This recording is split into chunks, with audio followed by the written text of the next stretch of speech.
Today is all about amplifying the abundance within.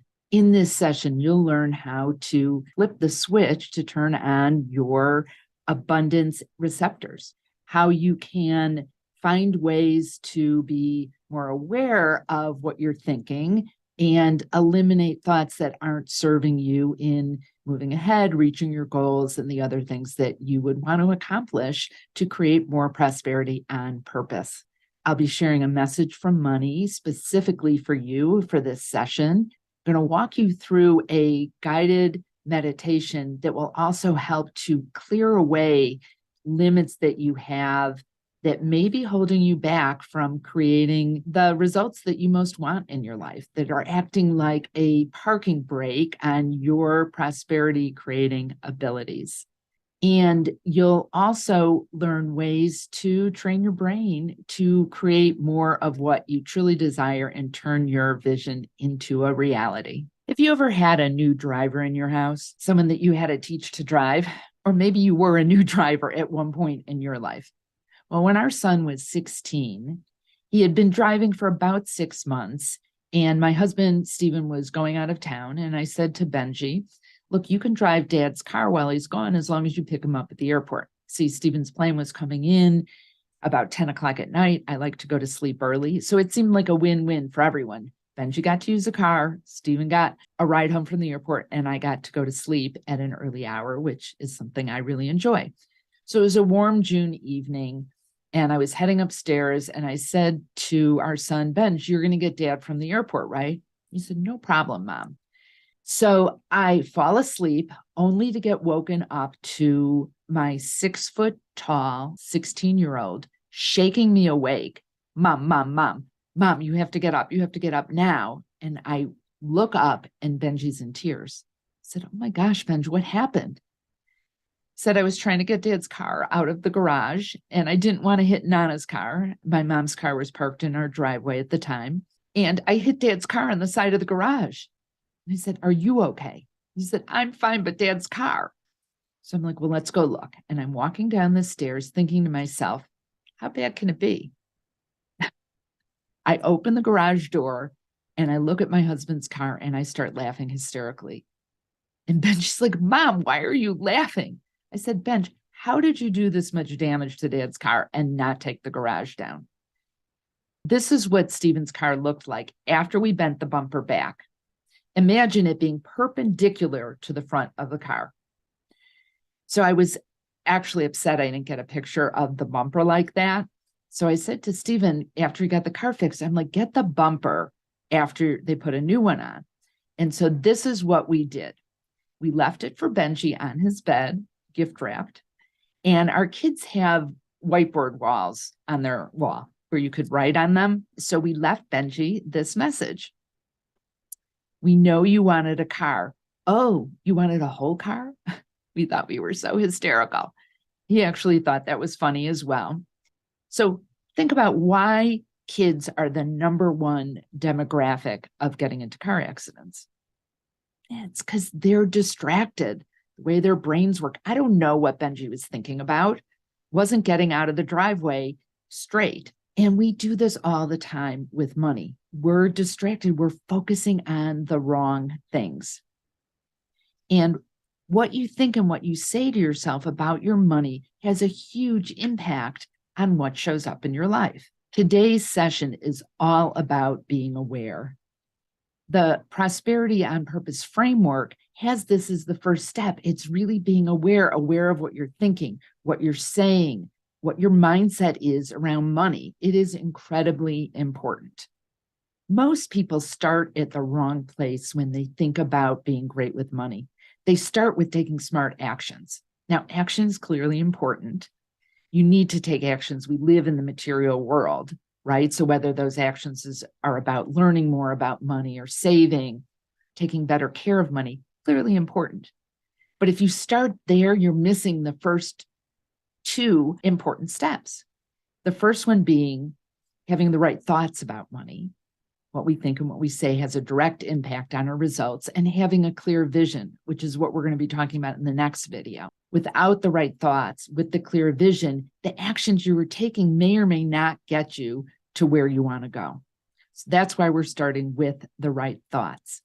Having thoughts or beliefs that go against what you desire you want could actually be keeping you from getting the results that you want. It's really, really important. See, our thoughts create our reality. It creates what shows up for us and actually even what we can see. My husband and I were in a mountain town outside of Asheville, North Carolina, a while back, and Stephen was dealing with something in his business that was stressing him out. And I could almost see the thoughts like swirling around in his head. He was really nervous. They were obviously not supportive thoughts. And we walked past a really cute little gift store, the kind that has little plaques and hats and t-shirts. And I looked in the window. I said, Stephen, you should get that plaque. And he looked at me and he said, Ellen, why would I get a plaque that says, think about what could go wrong? This is what the plaque actually said. Think about what could go right. He was unable to see what was right in front of him because his thoughts were clouding that. And we do this all the time. It's not just about the thoughts we have, but it's also about the words that we say. Do you know what the term abracadabra actually means? It's got Hebrew and Aramaic roots, and it translates into, I will create as spoken. I will create as spoken. It is like magic, right? Abracadabra, I will create as spoken. So how you speak about your money makes a big difference. We do have a relationship with money. And if you think about your relationship with money the way you would think about any other personal relationship, you don't want to talk badly about it. Have you ever been with a couple where one person is kind of slamming on the other person in the couple in front of that person? I know for me, it feels uncomfortable and awkward when they're doing that. And when you talk about money in ways that are not nice or what you would want to create, money doesn't like that either. I was once giving a workshop and one of the women there said multiple times, I hate money. Now, she had been through a very difficult time, which she came out of. From my viewpoint, money was really there for her. It helped her get out of this difficult time into a more successful business, a great relationship. She kept saying, I hate money. Well, if you were in a relationship with that person and you kept saying, I hate you, how long do you think they'd want to stay around? It's so important to be discerning about what we're saying and conscious about what we are saying. And of course, thinking about money. How you're feeling about money doesn't just impact you, it can impact other people around you. There's something called a fear pheromone that if you are freaking out, people around you can actually smell it on you. They may take on that feeling, whether they're conscious of it or not. So imagine you're in business, you're trying to close a sale and you're freaking out because if you don't get this sale, you're not going to be okay. Your client or customer is going to pick up on that. The people around you may also be feeling that discomfort. And we don't want that, right? We don't want to add our nervousness onto other people in our lives. So the ability to manage what you're thinking and feeling about your money is actually crucial. It may be helpful to make the distinction between abundance thinking and scarcity thinking. Scarcity thinking is fear-based, aggressive competition. It is a lot of worry. It's when something great happens to someone you know and you judge them about it, or you judge yourself instead of being excited for them. Abundance thinking is knowing there's more than enough to go around. It's about optimism and generosity and collaboration. Now, if we think about abundance thinking and scarcity thinking and then taking action or not taking action, it's kind of a helpful distinction. So if you think about if you are abundantly thinking, but not taking any action on it, this is where wishes live. Now, I think a lot of goals start as wishes, and that's okay. But if you spend a lot of time just thinking about something and not acting on it, chances are it won't show up in your life. I remember when I wrote my first book, Great with Money, our daughter was very young at the time and maybe 7 or 8 years old. And she said to me, Mommy, you keep talking about this book. Are you ever actually going to write the book and have a book? If you ever want to get pushed into action, have your 7-year-old call you on it. At that point, my book was just a wish. I was talking about it, I was thinking about it, but I wasn't taking really the right actions or enough actions. Now, if you have scarcity thinking, fear-based, worried thinking, and taking inaction, yeah, that's where worry lives. This is where anxiety, rumination live. You're playing things over and over in your head. Often this happens to us at 2:00 in the morning. We're not taking action, but we're worrying about it. That will keep you stuck in worry. If you are in action, but with scarcity thinking, this is this wanting energy. This is wanting something so bad. Do you know the word want actually means lack? And when you focus on wanting something so bad, grasping for it, you get more wanting. So it's like running on a treadmill, not really getting ahead. But when you can have abundance thinking and taking smart actions, this is where wonderful lives. This is where you start to see your vision turned into a reality. Another way to think about this is like going against the current, which is scarcity thinking, and with the current, which is abundance thinking. Several years back, my husband, Steven, did an Ironman competition. And this is like a triathlon on steroids. So the swim was 2.4 miles. They do about 112-mile bike ride, and then they run a marathon. Now, Steven trained really hard for this, and he was a good swimmer, but he actually did really, really well for his age group in the swim. Part of the reason this happened where he did better than he expected is because the swim was in the Ohio River and they were swimming with the current. It just made everything easier. So if we think about going against the current, when you're in aggressive competition, when you're judging yourself and others, when you're worried all the time, it's just harder. Can you get ahead financially and accumulate a lot of money and go against the current? Yeah, of course you can. Lots of people do it, but it feels awful and it's hard. And it doesn't mean everything in the rest of your life is going to work out. You know, the word prosper, the word prosperity means a condition of success and thriving. It's not just about having a lot of money. Now, when you go with the current, this is where you're focused on optimism and generosity and really applauding when good things happen to people in your life versus judging yourself or them. That's going with the current. It feels better and everything becomes easier. So how do you start to become more aware of what you are actually thinking and saying about money? One process that I find really helpful, and a lot of the people that have been in my courses and I've worked with individually have found helpful, is a process of journaling.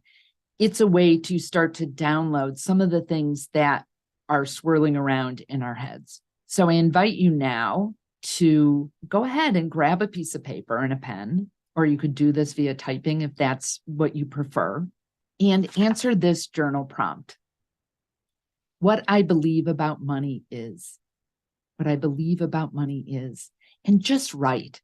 Set a timer for 3 to 5 minutes and just keep writing.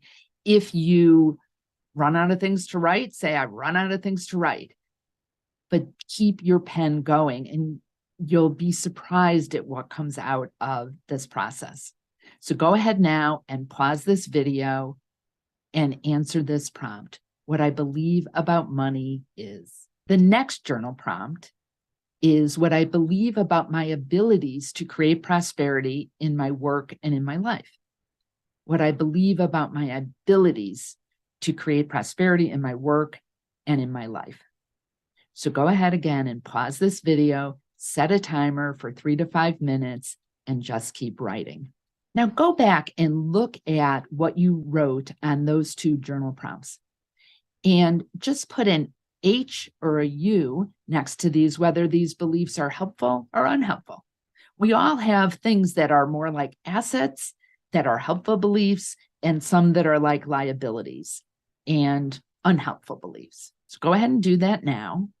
And after you're done with that, the ones that you wrote U next to for unhelpful, just go ahead and cross them off.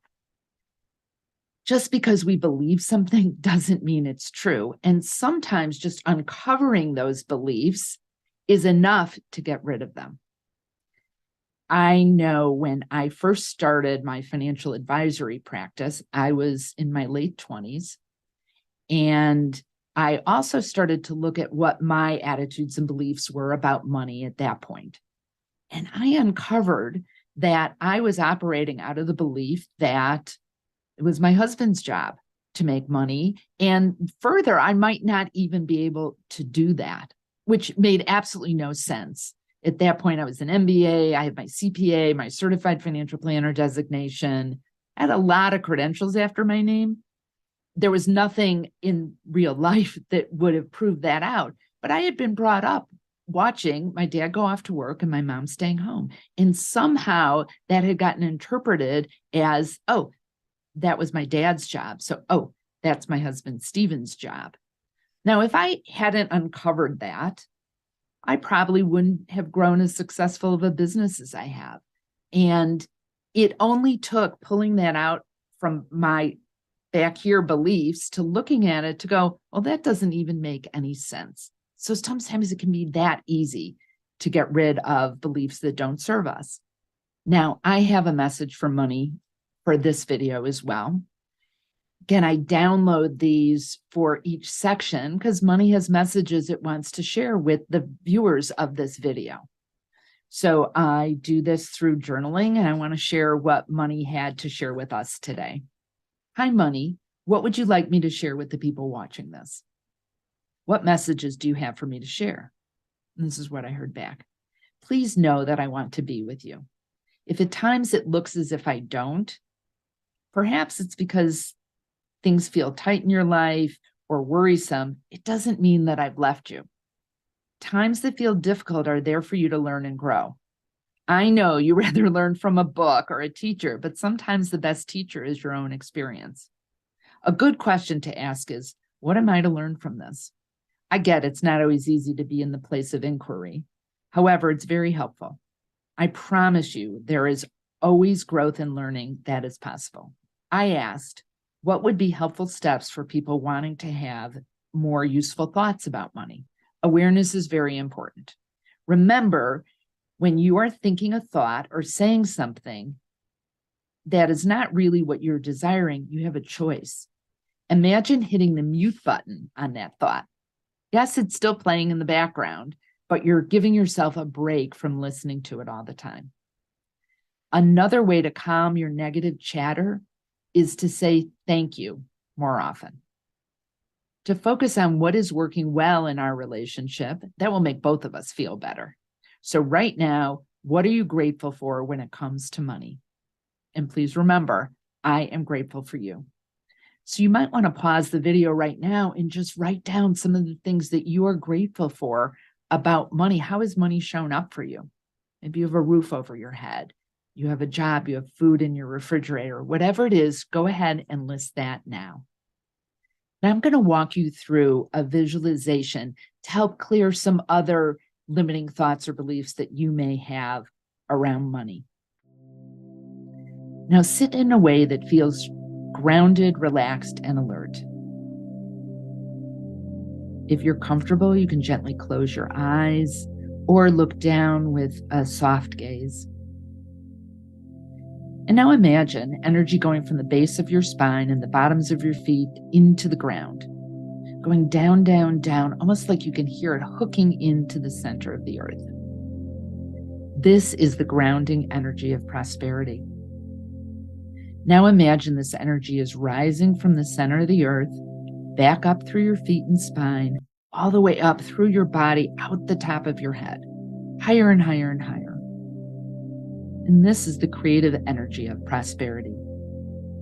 The energy from below and the energy from above come back to you and rest in your heart center.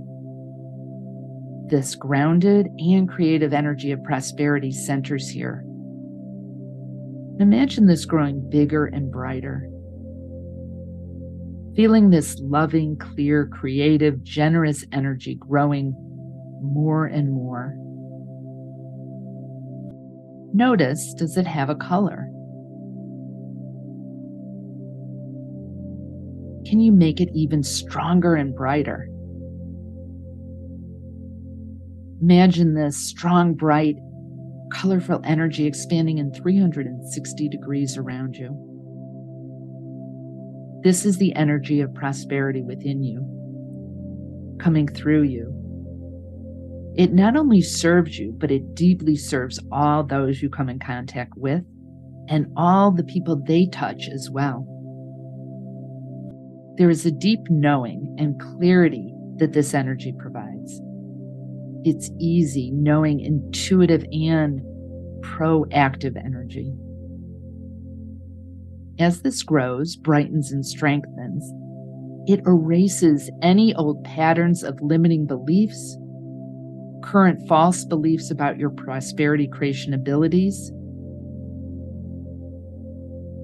any thoughts that are negative, that are disrupting your relationship with money.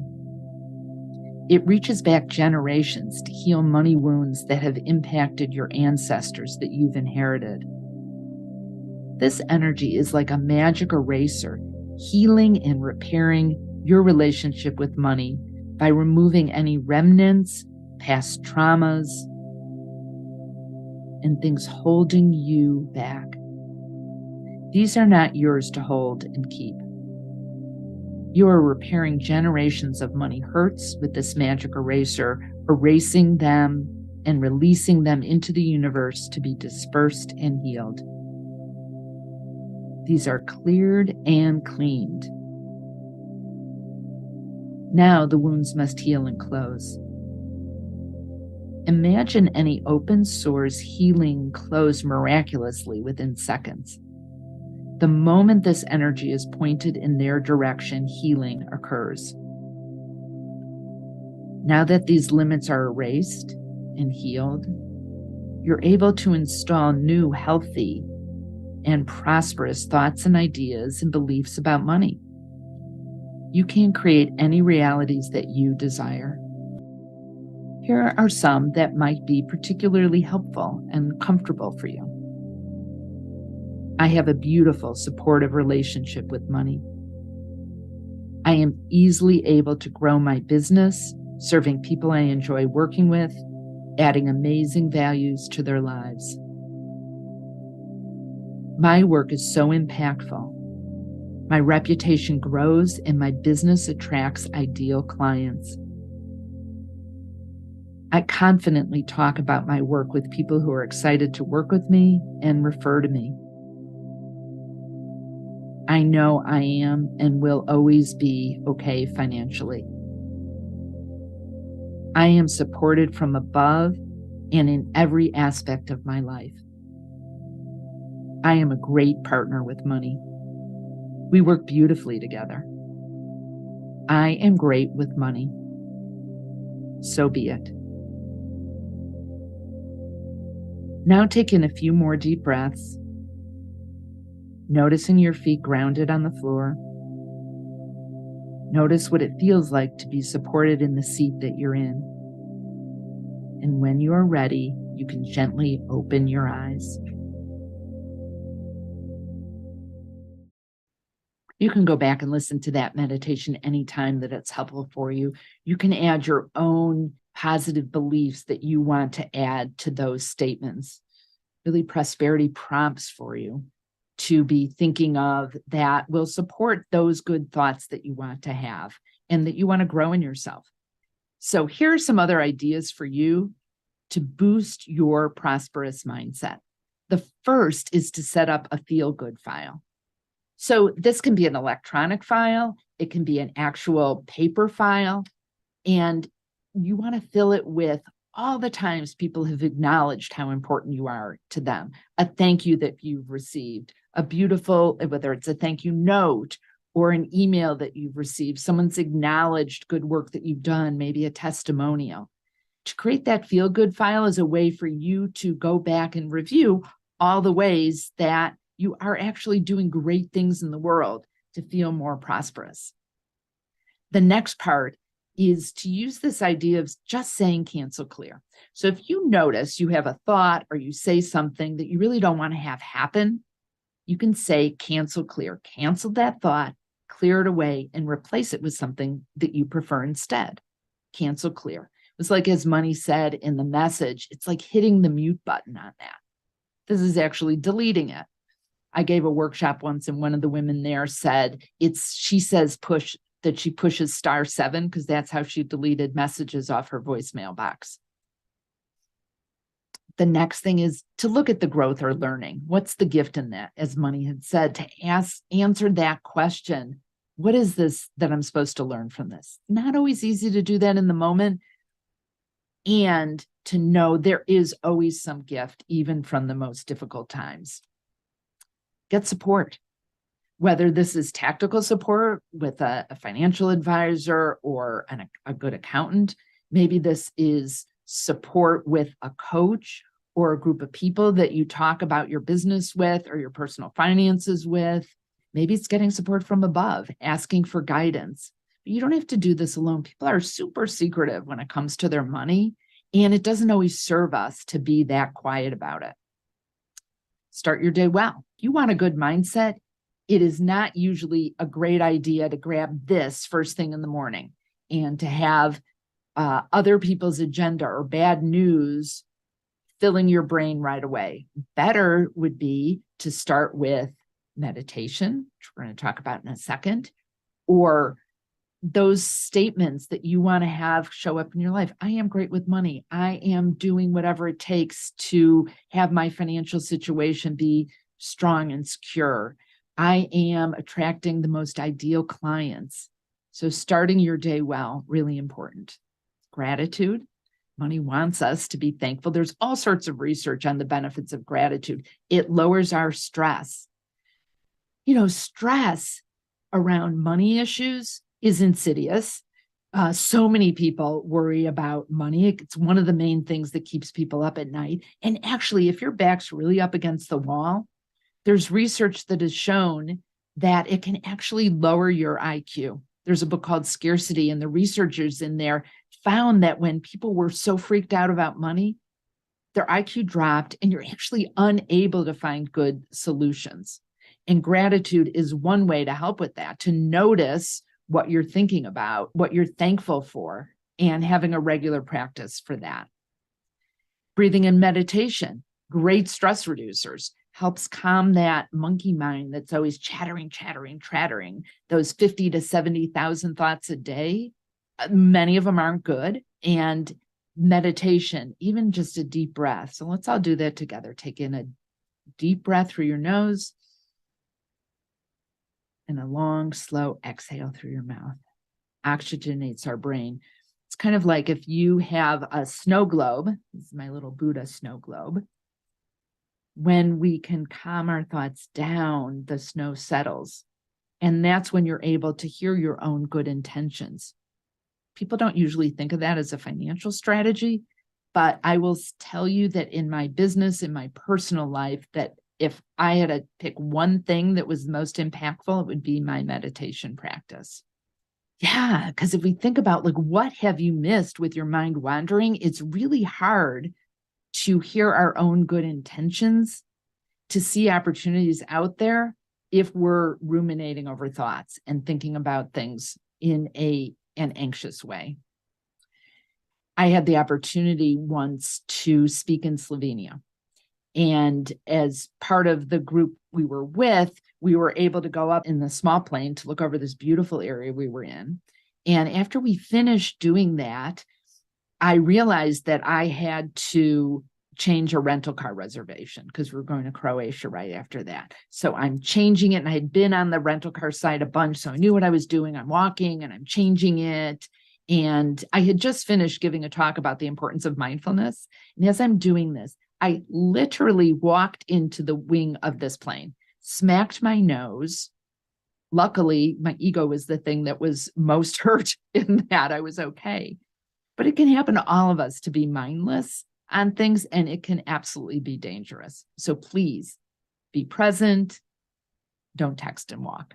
And the last part of this that would be helpful is to give what you want to get. We have a whole session on sharing, but when you are feeling scared, limited, you catch yourself going against the current, one of the best ways to go with the current is to up your generosity, to loosen your grip, whether that's financial generosity or helping someone out. But giving what you most want to get is great. If you want more referrals in your business, give more referrals. If you're feeling tight around money, look around and see who else could really use your support. Now, taking action is important. I know I said at the beginning that having the right thoughts and a clear vision are the first steps, and you want to take action in the world. Sitting on your meditation pillow, chanting Om, waiting for the universe to provide and not doing anything will probably not get you the goals that you want to achieve. So my invitation to you is to be thinking about how are you going to gain traction through action? So what did we talk about in this video that you want to take action on? Maybe you want to be journaling more often about what you believe about money. Maybe you want to up or start a meditation practice. Even just taking some conscious breaths several times a day. Maybe you want to start using cancel clear and canceling a thought away that isn't helpful and replacing it with one that is. So pause for a moment now and think about what action you're inspired to take from something that you learned today. Great. In our next video, we're going to be talking about how to advance your vision, how to get clear on what it is you truly desire to have happen and how to move that ahead. I'm going to be sharing strategies around the power of visualization, how to use your mind as a tool to get what you want, how to be even more clear on what you want to create in your life. So I look forward to seeing you next time. And remember, be great and create great every single day.